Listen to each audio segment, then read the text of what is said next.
Hoy vamos a tratar no de una noticia, sino de la raíz de varias noticias que suceden en el mundo. Y es el problema del yoga, la supuesta meditación, los ejercicios de meditación, de flexibilidad, pero que en realidad esconden toda una doctrina por detrás. Al respecto del yoga, ¿qué pensaría el Padre Pío? Estimados amigos, mi nombre es Diego Mauricio Duque y este es su canal Bajo el Auxilio del Padre Pío.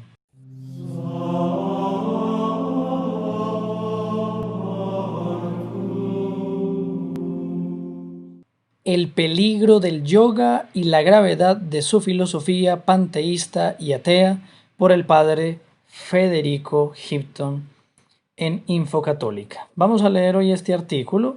Siempre hemos estado viendo varias noticias sobre la situación en el mundo, noticias que otros medios no publican o muy pocos medios publican, pero esta vez vamos a ver algo de la doctrina profunda.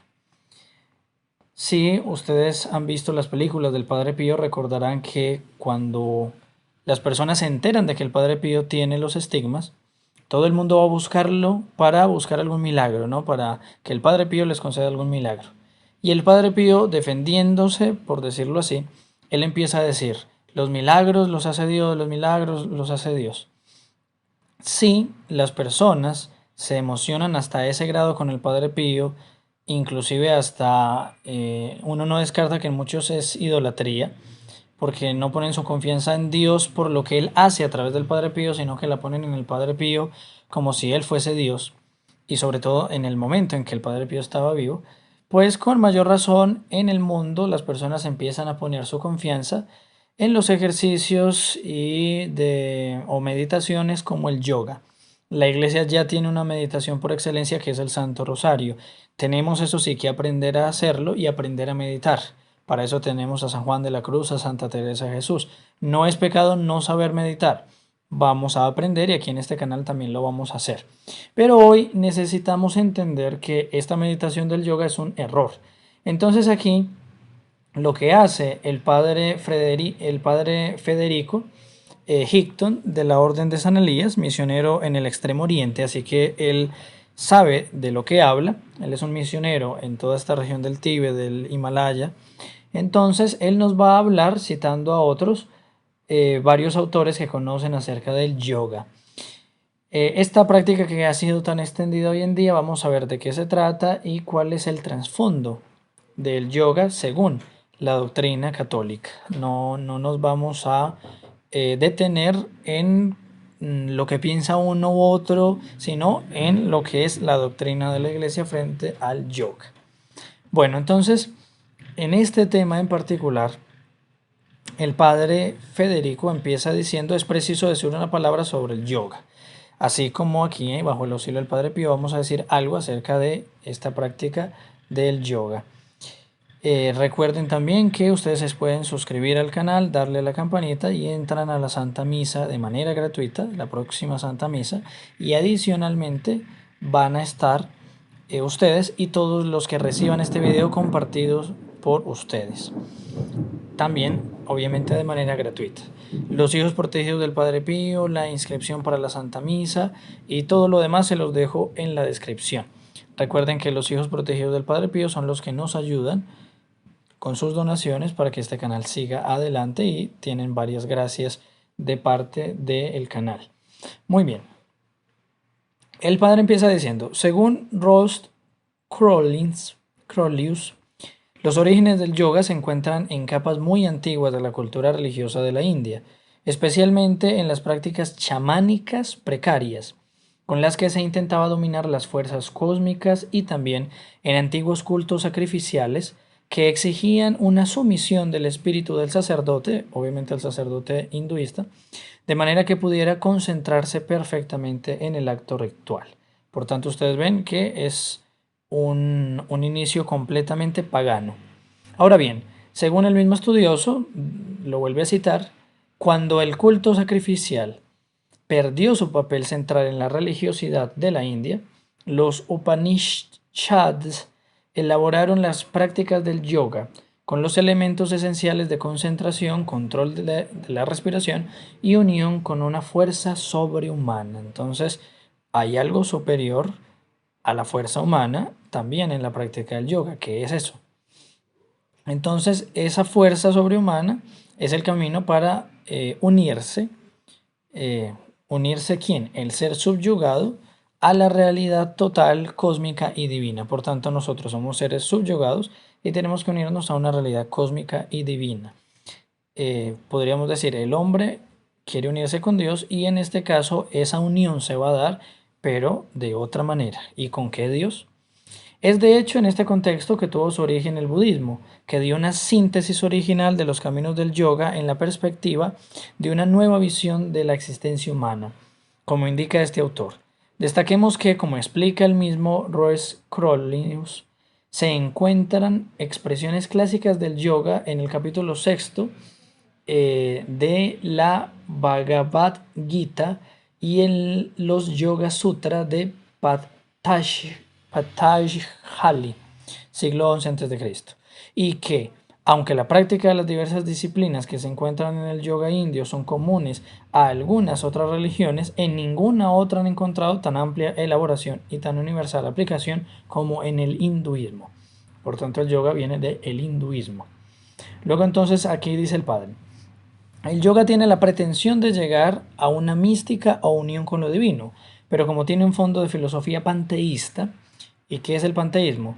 El panteísmo viene de dos palabras griegas, pan, que significa todo, y theos, o teos, que significa Dios. Por tanto, todo es Dios. Entonces, ¿qué busca el yoga en el fondo? Lo que busca es que el hombre se haga Dios. No llegue a la unión con Dios, él se haga Dios. Esto ya nos lo dice la misma palabra yoga, ya que la palabra yoga significa, mucha gente que practica esto no sabe siquiera, que la palabra yoga significa unión. El objetivo del yoga es unir el yo transitorio, temporal, con Jiva, con el yo eterno, infinito, Brahma, en el concepto que es el concepto hindú de Dios. Este Dios no es un Dios personal, o sea, como el Dios católico, el Dios de los cristianos, sino que es una sustancia impersonal, espiritual, que es uno con la naturaleza y el cosmos, o sea, es algo diluido en todas las cosas. Todo es Dios, ¿no? De aquí que el yoga busca la disolución del alma humana en el absoluto, es decir, que desaparezcamos nosotros como personas individuales y nos destruyamos a tal manera que seamos un todo con todas las cosas. Por eso el padre Mahakal, sacerdote católico de origen indio, al escribir sobre el yoga, anota esta frase. Miren la frase de este sacerdote de origen indio. Esta es la religión del anticristo. ¿Por qué? Porque el hombre quiere hacerse Dios. Ahora bien, es falso pensar que todo el yoga se reduce a un método gimnástico. De hecho, la última etapa del yoga, que son 8 etapas, pretende consistir en el aislamiento del verdadero yo, de los ilusorios velos de las apariencias, mediante la extinción de la individualidad, para que todos seamos uno solo. Pero no en Dios, sino uno solo con todas las cosas, objetos, plantas, minerales, todo.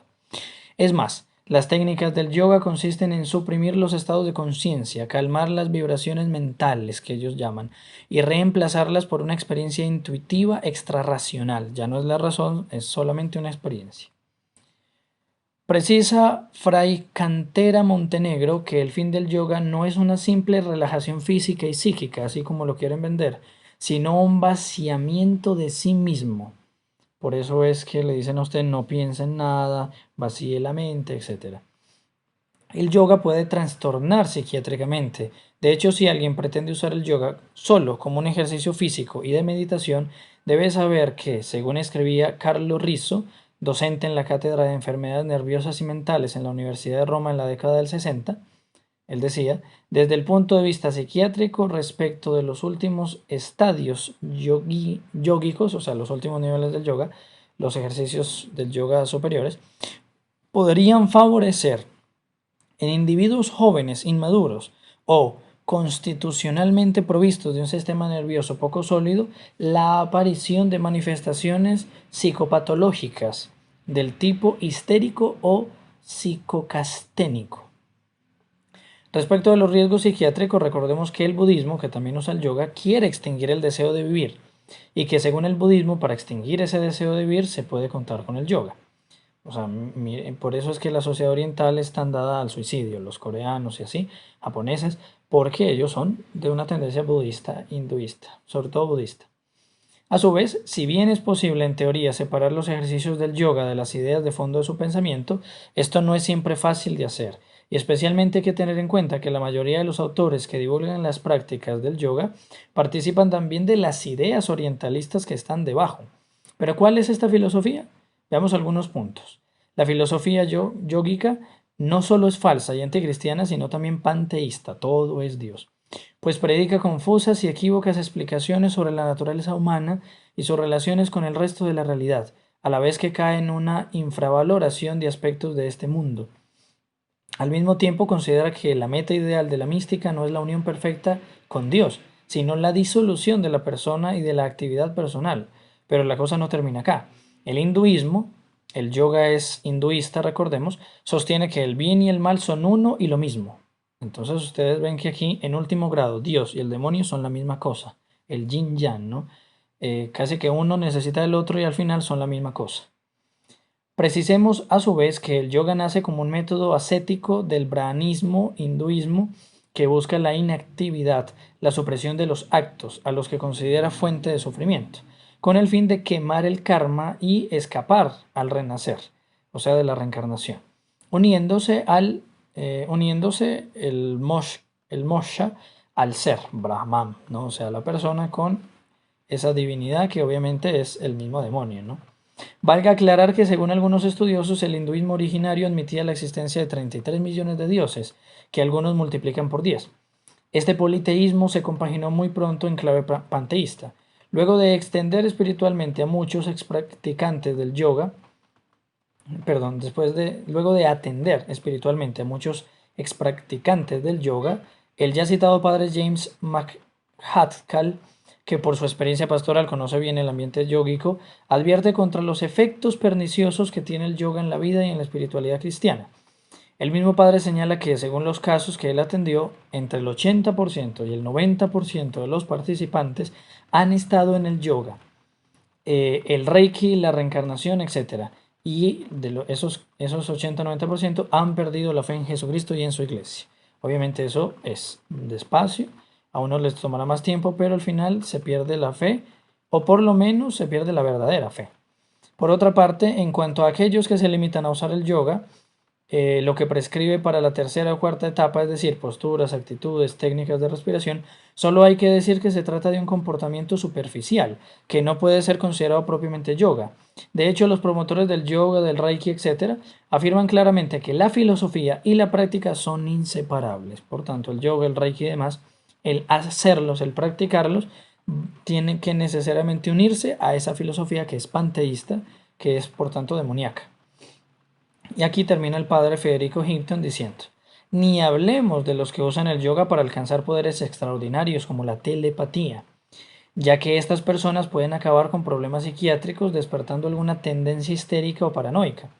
Otros usan el yoga directamente como una práctica oculta, no por casualidad, no por casualidad, evidentemente. En suma, el yoga es principalmente una disciplina espiritual. O sea, es una forma de espiritualidad hindú. O sea, es como nosotros tener a un hinduista que reza el rosario, solo como por meditar. Evidentemente que el rosario lo va a llevar a convertirse a la fe y entonces dejar de ser hindú. Entonces aquí tenemos lo contrario. El yoga es para volvernos paganos y en último grado el hinduismo, el budismo y demás son satánicos. Entonces volvernos propiamente satánicos sin percibirlo. Basada, dice el padre, en una concepción panteísta, todas las cosas son Dios y por tanto yo tengo el mismo derecho que una piedra, y por tanto atea. No concibe a un Dios verdadero, único y personal. Se supone un determinismo fatalista, claro, porque se pierde toda esperanza, porque ya no hay cielo, no hay infierno, no hay justicia, no hay misericordia, no hay nada. Entonces es un determinismo, vamos todos para un fin fatal, un desaparecer en el todo, o que es lo mismo desaparecer en la nada. Aquí el padre termina diciendo: cada uno saque sus conclusiones. Evidentemente que las conclusiones son más que evidentes. Un católico no puede practicar yoga ni nada similar por ninguna razón, por ningún motivo, y por eso es que el Padre Pío era tan prevenido con la idea de que las personas pudieran fijarse demasiado en su persona, fijarse demasiado en su persona y creyesen que era él el que hacía los milagros con su propio poder, cuando él no tenía un poder, sino era la gracia que le venía de Dios, y era Dios el que hacía los milagros y es de Dios de quien viene el poder. Con el yoga se pierde esa imagen, entonces el Padre Pío con su temperamento, como nosotros lo conocemos, sabemos perfectamente que él hubiera eh, impedido la práctica del yoga y cualquier cosa similar de raíz. Tristemente estamos en un mundo donde ya no se prohíbe e incluso aquí en Colombia tenemos altos eclesiásticos que han practicado o han permitido la práctica de estas meditaciones entre mil comillas hindúes, ¿cierto? Muy bien. Esto es para que nosotros sepamos que la maldad del mundo también ha venido por medio de los medios, por medio de, digamos, lo que es normal, lo que se ha establecido como algo normal, una práctica normal en el mundo, como es el caso del yoga. El mundo de hoy ve el yoga como una cosa normal, así como el horóscopo, así como un montón de otras cosas. Y cuando ellas son anticristianas y se ven como normales, se venden como normales porque lo que el mundo pretende es quitarnos la fe. Entonces para ellos no hay ningún impedimento, antes hay que promocionar todas esas prácticas y que los católicos se van envueltos en ellas porque sin percibirlo vamos perdiendo la fe y es lo que el mundo quiere. Mundo, demonio y carne, los tres enemigos del alma que tenemos que combatir. Muy bien, recuerden darle me gusta a este video, compartirlo muchísimo, dejarme en los comentarios qué les parece este tema y cualquier pregunta que les surja. También recuerden que en el link que está en la descripción se pueden inscribir para la Santa Misa y en los hijos protegidos del Padre Pío, que son las personas que mes a mes nos están ayudando para que este canal siga adelante. Y así como el Padre Pío decía, y no hay mejor tiempo, no hay tiempo mejor invertido que el que se invierte en salvar las almas. Entonces los hijos protegidos del Padre Pío y nosotros invertimos muy bien nuestro tiempo. La sociedad de hoy no reza, por eso se está desmoronando, decía el Padre Pío. Vamos a restaurar todo para Cristo, como quería el Papa San Pío X, y para hacerlo necesitamos de ustedes. Todo lo que ustedes hagan por este canal y su oración, esencialmente su oración, nos ayuda para llegar a todo lugar. Sigamos pues bajo el auxilio del Padre Pío. ¿Qué pensaría el Padre Pío? Que el Padre Pío los bendiga abundantemente.